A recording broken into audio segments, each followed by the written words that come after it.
Danang. The first thought we had after a few days in Danang was, this is Bali but done right. It has beautiful nature, great infrastructure, a huge expat community, tons of things to do, and it's still surprisingly affordable, safe and relaxed. And best of all, no crazy traffic jams. In this video, we are giving you the full guide to Danang. We'll cover the best time to visit, the best neighborhood to stay in, what to see, what to eat, and how much it all costs. For those who are new here, we're Diana and Konstantin. We've been traveling full-time for over 4 years, and we're always looking for places that feel good, not only for a vacation, but for real life too. And Danang might be one of the best examples we've found so far. Danang stretches along the South China Sea and is surrounded by mountains, so the weather here really depends on the geography.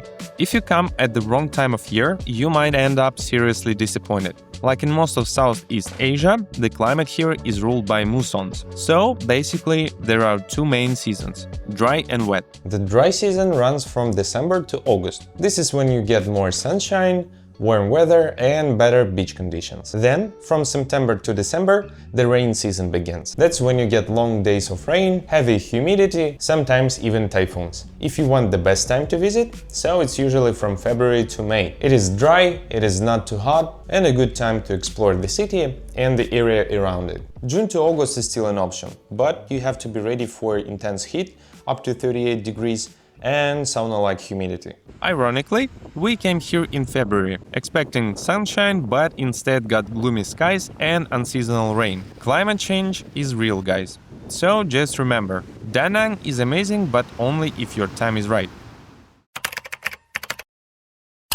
Getting from the airport is easy. It's only about 15 minutes to the city center.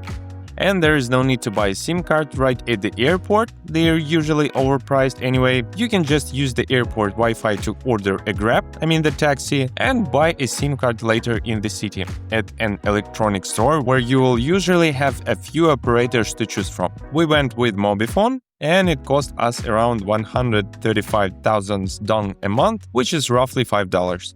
Now let's talk about money. The currency is Vietnamese dong, and yes, here you will be a millionaire. $1 is roughly 25,000 Vietnamese dong. If you need cash, use VP Bank or TP Bank ATMs, because they don't charge withdrawal fee for foreign cards. Otherwise, bringing cash to an exchange office, gold stores or banks is always a safe bet. And before we go any further, let's talk about what Danang is actually like. Danang is a coastal city that blends local life, tourism and a big expat community. People don't just come here for a short vacation, many actually stay, because life by the sea here is easy, comfortable and enjoyable. You hear different languages all over the city, but one group is especially noticeable – Korean tourists. They make up a huge part of the tourist flow here. So if you like Korean food, you'll have no trouble finding great places to eat. And even though Danang gets a lot of visitors, it still doesn't feel like a place built only for tourists. The city has its own atmosphere and plenty of everyday life happening around you. You'll see modern high-rises, but also markets, local neighborhoods and streets that still feel very much alive and authentic. On top of that, Danang is a great base for exploring central Vietnam. There's a lot around it, and nearby places can feel completely different from the city itself. For example, Hoi An, a small historic town with lantern-filled streets and a very different atmosphere. We'll actually have a separate video about Hoi An, so make sure to subscribe if you don't want to miss that one. So, if you stay in Danang, you get more than just beaches and city life. You can also easily explore some of the most beautiful places in the region.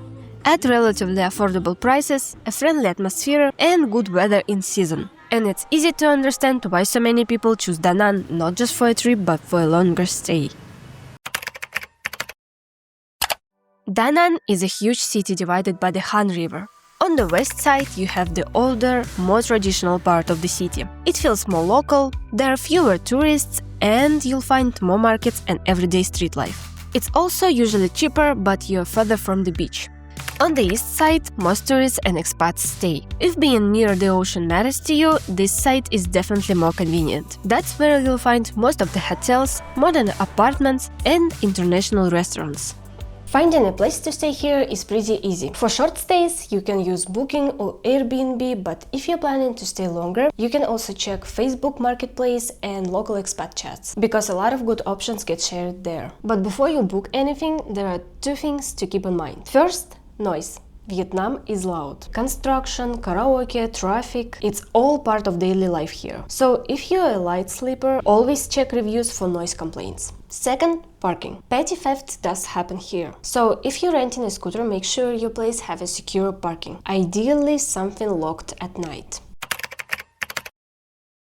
And, of course, once you're here, the next question is how to get around the city. Danang is actually pretty walkable, at least by Vietnamese standards, though crossing the street still feels like an extreme sport. If you don't want to walk, Grab taxis or bikes are cheap here, usually just $2 to $5 for a ride.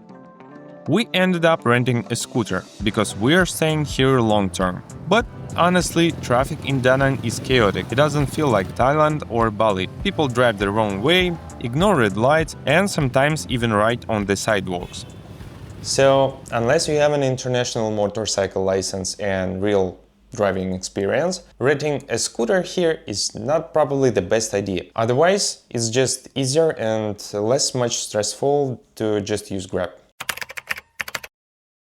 One of the best things about Danang is how much variety it has. There is really something here for everyone. Beach time, active adventures, good food, nature, and even cultural spots. So we broke the best things to do in Danang into 5 categories: chill, active, cultural, unusual, and beautiful. And let's go through them one by one.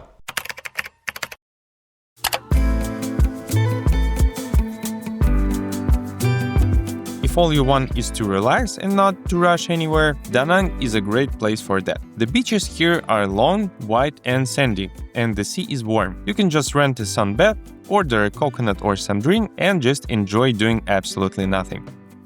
My Khe Beach is the most popular and most developed beach, with lots of cafés and restaurants along the coast. If you want something quieter, head to Tra Peninsula. You will find there beaches like Golden Beach and Tien Sa. They are great if you want to get away from the city a bit. But Danang is not just about beaches. The city also has lots of great and affordable cafés. You can just easily find good international place here, from poke spots to proper Neapolitan pizza, and the coffee shops are a whole separate story.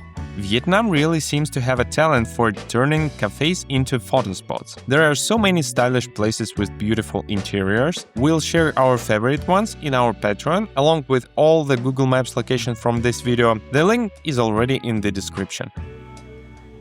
If you want good views, there are rooftop bars too. We even went to one just to watch the planes taking off, and if you just want to walk around, you can stroll along the beach or by the Han River. It gets especially nice in the evening when the bridges light up and the whole city feels different.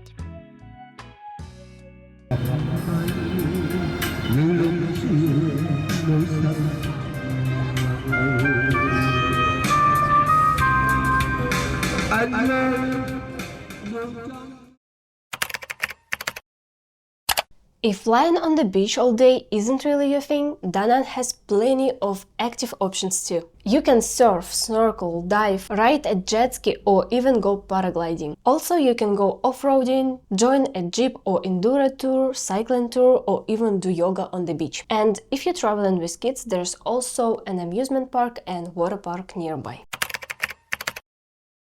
There's also a cultural side to the city, and you notice it through the markets, the food and the history. One of the places worth visiting is the market. Markets in Vietnam are not just for shopping, they are a big part of everyday life. This is where people buy fresh fruits, vegetables, seafood, herbs, flowers, snacks and all kinds of food for the day. They are busy, noisy, chaotic and full of life, which is exactly why they are so interesting to walk through. And they are also one of the best places to see what people here actually eat. You can try simple local dishes, grab fruit you may have never seen before, and just get a much better feel for the city than you would in a restaurant made for tourists. Food is a huge part of the experience in Vietnam. Vietnamese cuisine is fresh, balanced, and not too heavy. There are a lot of herbs, vegetables, grilled meat, noodles, broth, and bright, clean flavors. And if you're visiting Vietnam for the first time, there are a few dishes you'll probably see everywhere. The most famous one is pho. This is classic Vietnamese noodle soup. There are two popular options: pho bo with beef and pho ga with chicken. Another classic is banh mi. This is Vietnamese sandwich with a crispy baguette, also with meat, vegetables, herbs and sauce. It's simple, cheap and perfect as street food. You'll also see my quan. It's a noodle dish with a small amount of rich broth, herbs, peanuts and rice crackers, and different toppings like chicken, pork, shrimps or egg. Another popular dish is banh kheo. This is crispy pancake filled with shrimp, pork and bean sprouts. You wrap it in greens, dip in the sauce and just eat with your hands. If you wanna go deeper inside the food scene, you can take a food tour. But honestly, most of them focus on popular dishes that you probably find on your own way anyway. So sometimes the better plan is to stay curious and try new things as you go. And if you want something a little less obvious, Danang also have a few spots too. Golf is actually pretty big here, and there are several courses where both beginners and more experienced players can go. We also saw you can go horseback riding along the beach, which is exactly not the first thing you expect from Danang. And then there is karaoke.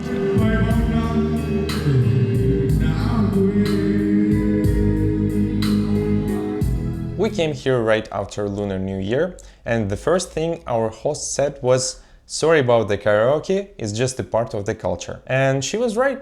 The karaoke is everywhere here. It feels like every house here has a giant speaker and a microphone, and on top of that, there are so many local cafés where people can sing in evenings too. So, if you also enjoy singing loud enough for the whole neighborhood to hear you, you will fit right in.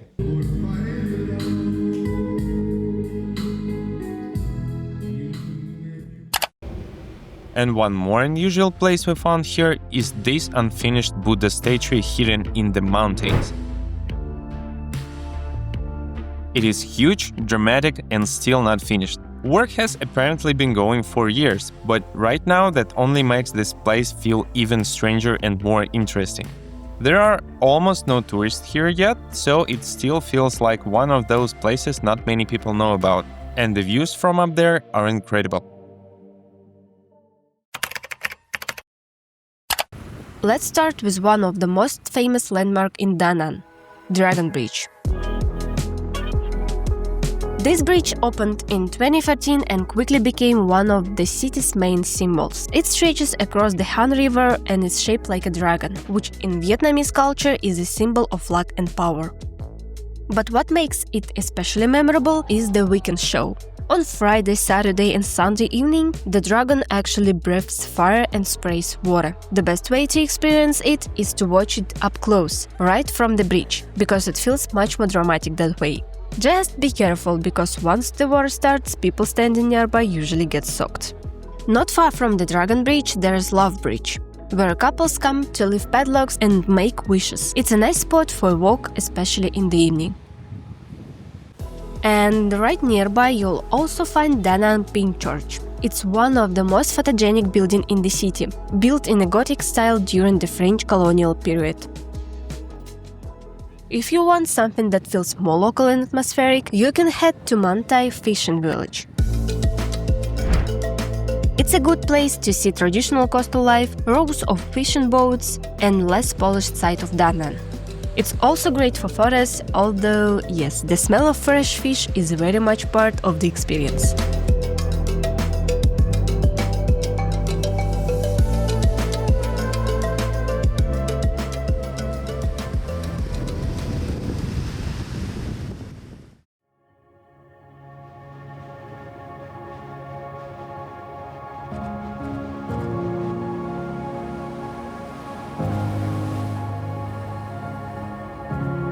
If you love nature, Tra Peninsula is probably one of the best places to go.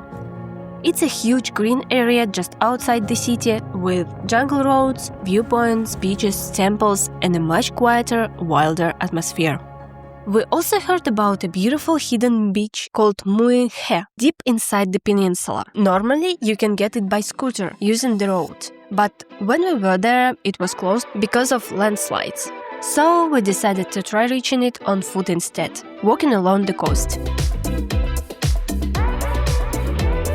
It was beautiful, jungle all around us, amazing views, very cinematic.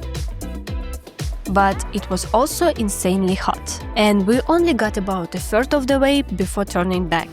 So, if you've been there, let us know what it was like in the comments. And while we're already talking about Son Tra, another place you really shouldn't miss here is the Lady Buddha statue. It's one of the most famous landmarks in Danang. The statue is 67 meters tall, stands on a hill and can be seen from many parts of the city.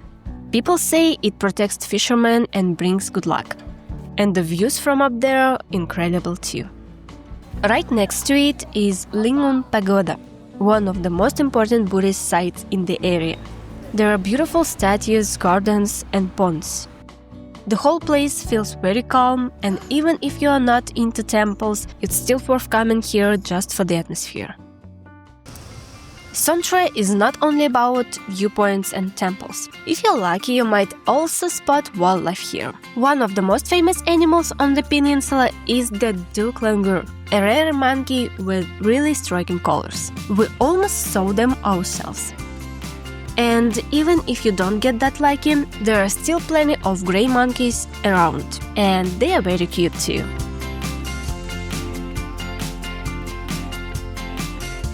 So overall, Son Tra is one of the best places near Danang if you want nature, beautiful views and a break from the city.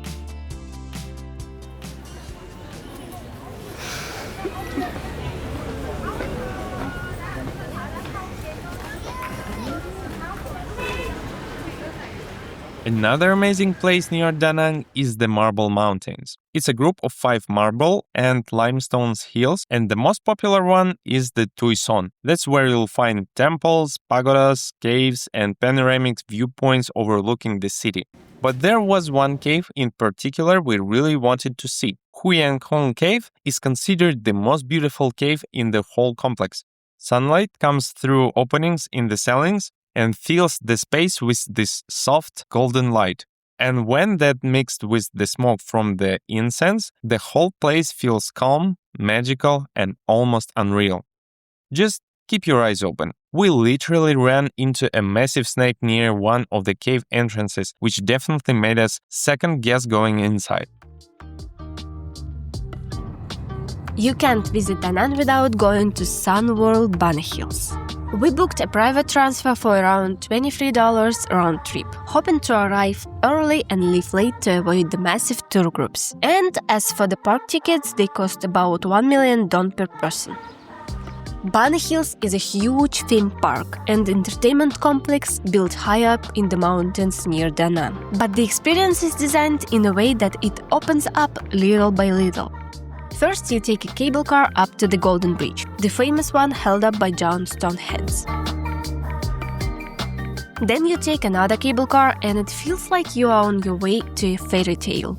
It's a full-scale replica of a French medieval village. It's got a Gothic church, cobblestone streets and a beer plaza brewing award-winning craft beer. Bunny Hills is made up of several different areas, with cafés, restaurants, live performances, indoor attractions, rides, viewpoints, and other theme zones spread across the mountain. So it's not just a place you come to see one famous bridge, you can easily spend the whole day here moving from one part of the park to another.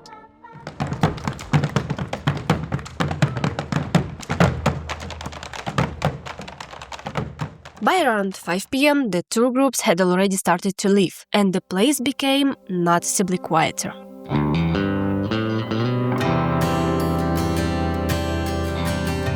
And after sunset, once the lights came on, the whole place felt completely different.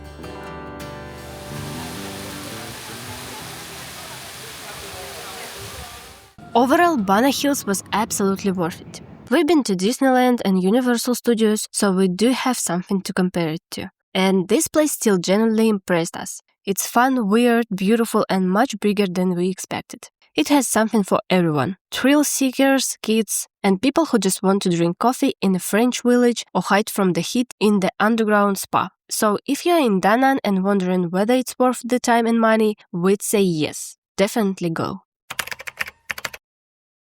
Now let's talk about Danang as a place to live. A lot of people come here for a season, and quite a few end up staying much longer. And that's actually easy to see why. Danang has a mild climate, affordable prices, pretty decent infrastructure, and a lifestyle that feels comfortable even without being too hectic. Another big plus is the visa situation. Depending on your passport, Vietnam can be relatively convenient for longer stays, which makes Danang even more attractive for people who tend to stay more than 2 weeks. Danang also works well for remote workers. The internet is fast and stable.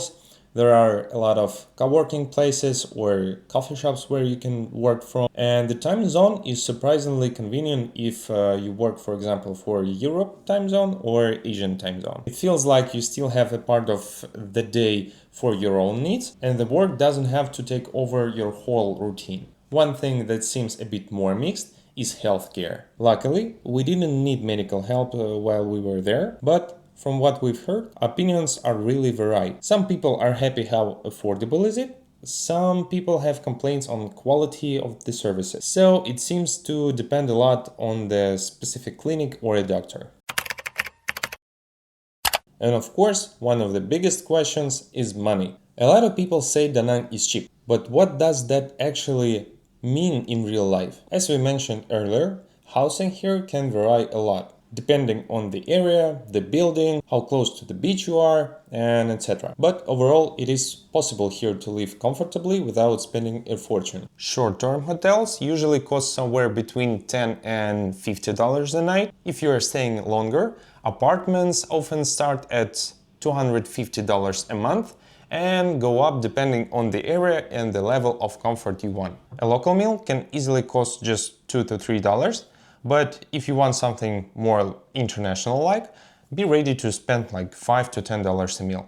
The same goes with transport and sports. Renting a scooter is usually $40 to $80 a month, and my jiu-jitsu membership was about $40 a month. Groceries depends a lot on how local or international your shopping habits are. Markets are great for fresh fruits, vegetables, herbs and seafood. But if you want to have something imported or more familiar products, there are some places where you can buy them. For example, Moon Milk, Lotte Supermarket or Mega Market. Our weekly grocery bill was about $50, and I think if we stick to local products, we could easily spend much more less. So, overall, Danang is one of those places that can work with different budgets. You can live there for around $300 to $500 a month, renting basic room, having a scooter and eating mostly in local shops. Or if you want more comfortable lifestyle, you can spend about $700 to $1,000 a month. For that money, you can rent a modern studio near the beach, sometimes go to international places, sometimes go to local places, get a good scooter, have a gym membership or something, and yeah, that will cost you only that much.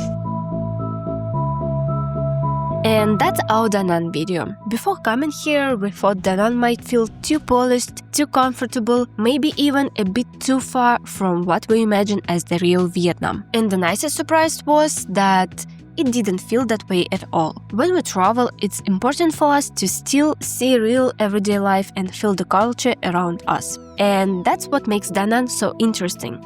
Somehow it managed to combine both. It's comfortable and easy to live in, but at the same time, it still feels local and alive. And that balance is what we really liked about it. So, if you haven't been to Vietnam yet and you're wondering whether it's worth coming, yes, absolutely. And if you enjoyed this video, subscribe to the channel for more travel stories like this. That's it for this one. See you in the next video. Bye bye!